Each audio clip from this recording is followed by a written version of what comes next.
इंसान का मन तो होता ही है, जिससे दूर रहना चाहिए उसी की तरफ और ज्यादा आकर्षित होता है। इस कारण कई बार खतरे उठाने पड़ जाते हैं और कई बार जान पर भी बनाती है। लेकिन मन तो मन है, इसको कोई समझा सकता है कभी? फिर कोई ऐसी जगह जो रहस्य से भरी हो अनायास ही मन को आकर्षित करने लगती है। लेकिन जरूरी नहीं कि रहस्य का पर्दा हटाने पर पुरस्कार ही मिले।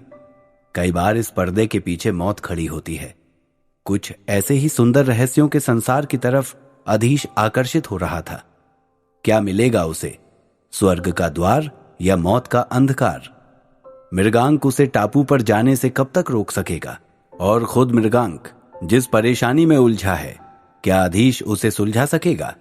अधीश ने मृगांक से वादा तो कर लिया था कि वो उसकी हर तरह से मदद करेगा, लेकिन अब खुद उसकी समझ में नहीं आ रहा था कि वो किस तरह से वादा पूरा करे, क्योंकि वो अपने पिता को अच्छी तरह से जानता था और वो ये भी जानता था कि वो देवयानी से कितना प्रेम करते हैं। मृगांक हर तरह से योग्य था। वो प्रकृति का पुत्र था, उसका रक्षक था। अनेक प्राकृतिक शक्तियां उसके वश में थीं, लेकिन उसकी सबसे बड़ी अच्छाई ही उसकी सबसे बड़ी कमी थी। उसका कोई परिवार नहीं था, रहने का कोई ठिकाना नहीं था। इस जंगल से उस जंगल, झरने नदियां पार करता मृगांक सारी दुनिया में घूमता रहता था। उसके साथ ही थे वनमानुष, दानव और जंगली पशु पक्षी। अधीश अपने कमरे में गंभीर मुद्रा में बैठा हुआ इस मामले पर विचार कर रहा था। पिताजी कभी अपनी लाडली बेटी को इस तरह वन वन भटकने वाले मृगांक को नहीं सौंपेंगे, अधीश ने सोचा। लेकिन फिर भी उनसे बात तो करनी ही पड़ेगी। बिना पिताजी की मर्जी के देवयानी का विवाह हो ही नहीं सकता। अधीश ने विश्वा से बात करने का फैसला किया और इंद्रनगर की ओर चल पड़ा। उधर मृगांक अब भी मंदिर के बगीचे में ही बैठा हुआ था। हर गुजरता पल उस पर भारी पड़ रहा था। उसे अधीश के जवाब की प्रतीक्षा थी। देवयानी भी अपने कमरे में बिल्कुल शांत बैठी थी, लेकिन उसके मन में तूफान जैसी हलचल मची हुई थी। वो बार बार ईश्वर से प्रार्थना कर रही थी। उसे पता चल गया था कि अधीश पिताजी से मिलने के लिए इंद्रनगर गया है और शायद कल वापस भी आ जाएगा, लेकिन इसके बीच का समय किसी तरह कट ही नहीं रहा था। तभी अमृत वहां आ गई। क्या हुआ दीदी, किसी बात को लेकर परेशान है क्या? देवयानी जैसे नींद से जागी, सावधान होते हुए बोली। नहीं अमृत, ऐसी कोई बात नहीं है। मैं बस पिताजी के बारे में सोच रही थी, वे लौटकर कब आएंगे? अमृत ने ध्यान से देवयानी के चेहरे को देखा। सुंदर मुख पर चिंता की काली लकीरें स्पष्ट दिखाई दे रही थीं। बड़ी बड़ी आंखों में परेशानी की लालिमा थी। उसने देवयानी से कहा, चिंता मत कीजिए दीदी, वे पिताजी को जरूर मना लेंगे। अमृत का इशारा अधीश की ओर था। यह सुनकर देवयानी चौंक पड़ी। तो क्या अधीश ने घर में सभी को यह बात बता दी? अमृत उसकी घबराहट भांप गई और बोली, नहीं दीदी, घबराइए नहीं, उन्होंने किसी को कुछ नहीं बताया, बल्कि उनको तो खुद मैंने ही बताया था। देवयानी चिंता की घड़ी में भी शर्मा गई। आंखें नीचे करते हुए बोली, और तुम्हें किसने बताया अमृत? अमृत मुस्कुराने लगी। देवयानी के चेहरे को अपने दोनों हाथों में भरकर कहने लगी, किसी कमल के फूल की तरह सुंदर आपके इस सुंदर मुखड़े ने और मृगांक जी की भंवरे की तरह चंचल आंखों ने।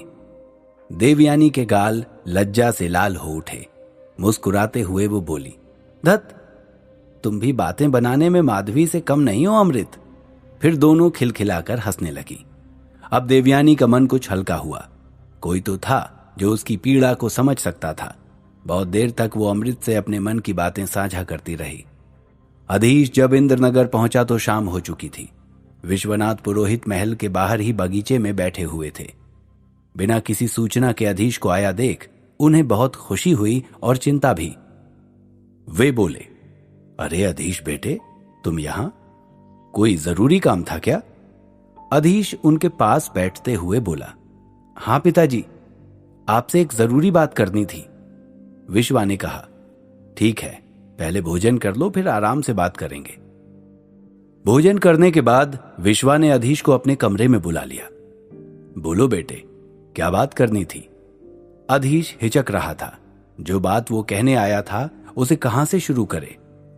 उसे उलझन में देख विश्वा ने फिर पूछा, बताओ अधीश, क्या कहना चाहते थे?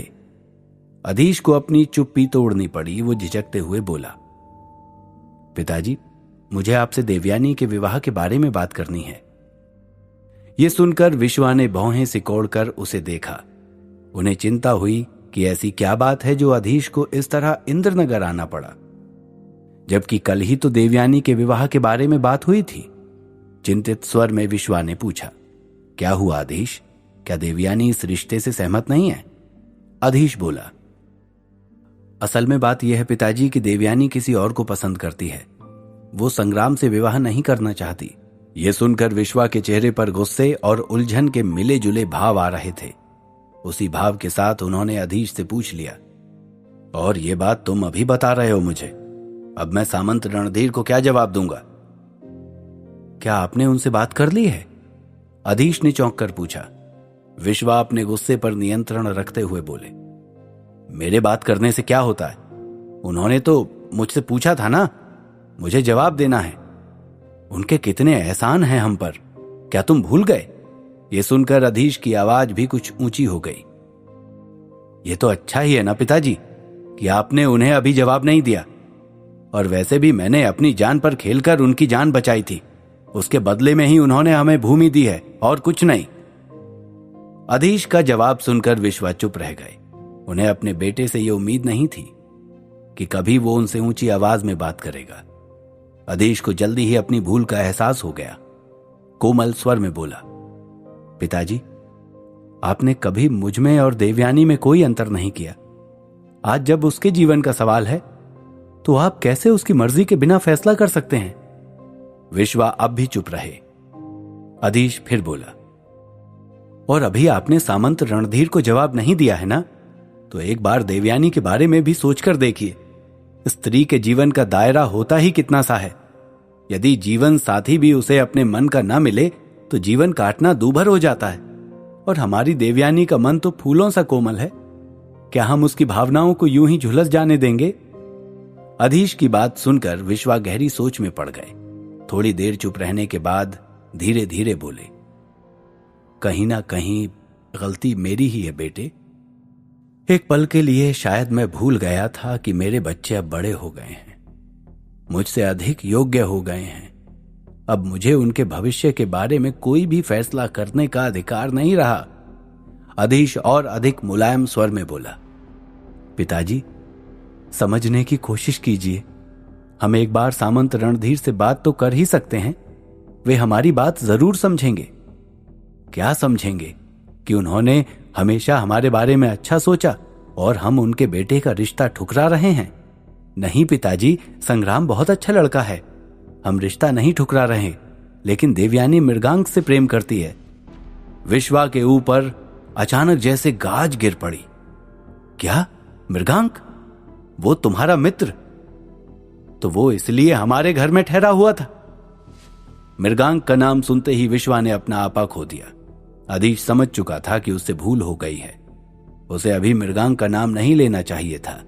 फिर भी विश्वा को समझाने की कोशिश करता हुआ बोला, पिताजी, मृगांक मेरा मित्र है, उसने हमारी सहायता की है। विश्वा ने अधीश को घूर कर देखा। अब मुझे आगे कोई बात नहीं करनी है।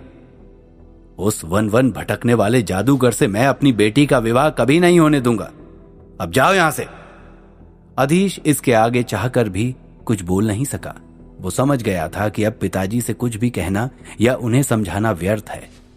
वे एक बार जो ठान लेते हैं फिर उस फैसले को कोई बदल नहीं सकता। वो निराश होकर उनके कमरे से निकल गया। उधर प्रकाश नगर में देवयानी अधीश के लौटने का इंतजार कर रही थी। उसे विश्वास था कि अधीश किसी न किसी तरह पिताजी को मना ही लेगा, लेकिन शायद वो अपने पिता को अच्छी तरह जानती नहीं थी, या प्रेम में इंसान अधिक आशावादी हो ही जाता है। अधीश लौट आया था। देवयानी से नजर मिलाने की उसकी हिम्मत नहीं हो रही थी। उसे किस तरह बताता कि पिताजी ने साफ इनकार कर दिया है, लेकिन देवयानी इतनी नासमझ नहीं थी। वो अधीश के हाव भाव से ही समझ गई कि बात क्या हुई है। उसने भी फिर आगे कुछ नहीं पूछा। मृगांक तक भी संदेश पहुंच गया था, लेकिन उसने अभी उम्मीद का दामन नहीं छोड़ा था। वो अब भी प्रकाश नगर के आसपास बना रहता, लेकिन उसके वहां बने रहने का एक यही कारण नहीं था। अधीश को लेकर उसकी चिंता भी उसे वहां रोके हुई थी। विश्वा प्रकाश नगर नहीं लौटे। धीरे धीरे 15 दिन और बीत गए। आज अमावस की रात थी। मृगांक अपनी पूरी तैयारी के साथ लीला नदी पर बने टापू पर पहुंचा। उसे भरोसा था कि अधीश आज रात में वहां जरूर आएगा। अमावस की काली अंधेरी रात थी। टापू पर चारों ओर शमशान जैसा सन्नाटा था। जंगल के कीट पतंगे अपनी आवाज से इस काली रात को और अधिक डरावना बना रहे थे। नदी की लहरें आज शांत थीं। मृगांक एक पेड़ के तले बैठा एकटक नदी को देख रहा था। रात आधी से अधिक बीत चुकी थी। अधीश नहीं आया था। चलो अच्छा है, शायद ये मेरा वहम ही था, मृगांक ने सोचा और राहत की सांस ली। वो इस जगह से उठने की सोच ही रहा था कि किसी के कदमों की आहट उसे सुनाई दी। उसने मुड़कर देखा, ये अधीश ही था। अधीश धीरे धीरे कदम बढ़ाता हुआ नदी के किनारे की ओर बढ़ रहा था। बिल्कुल बेसुध सा अधीश चलता ही जा रहा था, जैसे किसी जादूगर के वश में हो। एक कदम और वो पानी में पैर रख देता कि मृगांक ने तेजी से उसका हाथ पकड़कर खींच लिया। मृगांक पूरी शक्ति से चिल्लाया, अधीश! अधीश को एक झटका सा लगा। एक पल के लिए मृगांक को लगा जैसे उसे होश आ गया है, लेकिन वो गलत था। हिम! अधीश ने मंत्र पढ़ा। मृगांक को भरोसा ही नहीं हुआ कि अधीश उस पर आक्रमण कर सकता है। वो सावधान हो गया। क्या हुआ है अधीश तुमको? मृगांक गरजा। अधीश ने उसे घूर कर देखा। उसकी आंखों में एक आग थी, एक ऐसी आग जो अपने रास्ते में आने वाली हर चीज को जलाकर राख कर सकती है। वो चिल्लाया, दूर हट जाओ मेरे रास्ते से। मृगांक ने धैर्यपूर्वक कहा, नहीं हटूंगा अधीश, और वैसे भी तुम्हारे ये सब मंत्र मेरे ऊपर असर नहीं करेंगे, चाहे कितनी भी कोशिश कर लो। अब चलो चुपचाप यहां से। अधीश फिर चीखा, तुम्हारे ऊपर नहीं करेंगे तो क्या मेरे ऊपर तो करेंगे। उसने मृगांक को धक्का दिया। मृगांक पीछे गिर पड़ा। नहीं!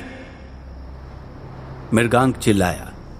तब तक अधीश वायु मंत्र पढ़ चुका था और तूफान की तेजी से नदी की लहरों में समा गया। उस जगह पर देर तक एक भंवर गोल गोल घूमता रहा। हताश खड़ा मृगांक चुपचाप उस भंवर को देखता रहा। वो कुछ नहीं कर सका, कुछ भी नहीं। वहां से निकलकर मृगांक सीधा आचार्य कश्यप के पास पहुंचा। उसे आधी रात में आया देख आचार्य ने पूछा, अरे मृगांक, इतनी रात को तुम यहां? सब कुछ ठीक है ना? मृगांक भारी गले से सिर्फ इतना ही कह सका, जिस बात का हमें डर था वो हो चुका है आचार्य। क्या? आचार्य ने कहा और धम से कुर्सी पर गिर पड़े। अगले दिन सवेरे पूरे प्रकाश नगर में अधीश के गायब होने की खबर फैल गई। आचार्य कश्यप और मृगांक के अलावा ये बात किसी को भी नहीं पता थी कि असल में अधीश गया कहां है। अधीश के गायब हो जाने की खबर सुनकर विश्वा इंद्रनगर से लौट आए थे। सब लोगों को उदास देखकर डांटते हुए बोले, क्या ये पहली बार है जब अधीश घर से गायब हुआ है? पहले भी कई बार वो दिव्य कलश की खोज में घर से गायब हुआ है। अब तो वो योग्य और शक्तिशाली हो गया है, अपनी मर्जी से कहीं भी जा सकता है। इसमें घबराने की क्या बात है?